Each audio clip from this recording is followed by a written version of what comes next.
Hello guys, നമുക്കൊരു മുട്ടത്തോരൻ വെച്ചാലോ? മുട്ടത്തോരൻ വയ്ക്കാൻ ആവശ്യമുള്ള സാധനങ്ങൾ: മുട്ട, തക്കാളി, കൊച്ചു സവോള, പച്ചമുളക്.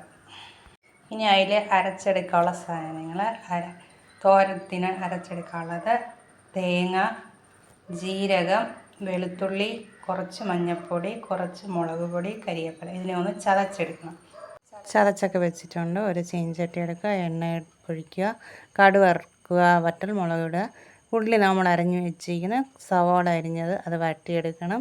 വഴറ്റിയെടുത്ത് കഴിയുമ്പോൾ നമ്മൾ അരിഞ്ഞ് വെച്ചിരിക്കുന്ന തക്കാളി ഇട്ട് വഴറ്റിയെടുക്കണം. അത് കഴിഞ്ഞ് പച്ചമുളകും നമ്മൾ അരച്ച് വെച്ചിരിക്കുന്ന അരപ്പും കൂടി ഇട്ടൊന്ന് വഴറ്റിയെടുക്കണം. വഴറ്റിയെടുത്ത് കഴിയുമ്പോൾ നമ്മൾ എടുത്ത് വെച്ചിരിക്കുന്ന മുട്ടയും കൂടി ഇട്ട് പൊട്ടിച്ച് ഉപ്പും ഇട്ട് വേവിച്ച് നല്ലതായിട്ട് വഴറ്റിയെടുക്കുക. ഇന്ന് ഈ വീഡിയോ ഇഷ്ടപ്പെടണേ ലൈക്കും ഷെയറും ചെയ്യണേ. ഇനി ആ മുട്ട എടുത്ത് പൊട്ടിച്ചതിൽ ഒഴിക്കുക, അതിനെ ഒന്ന് കിണ്ടിയെടുക്കുക. അങ്ങനെ മുട്ടത്തോരൻ റെഡിയായി. ഉപ്പ് ആവശ്യത്തിന് ഇട്ട് തയ്യാറാക്കിയെടുക്കുക. അടിപൊളിയാണ്. ചോറിന് വേറെ കറിയൊന്നും വേണ്ട, ഇത് മാത്രം മതി. ഇന്നത്തെ വീഡിയോ ഇത്രയേ ഉള്ളൂ. Bye, see U.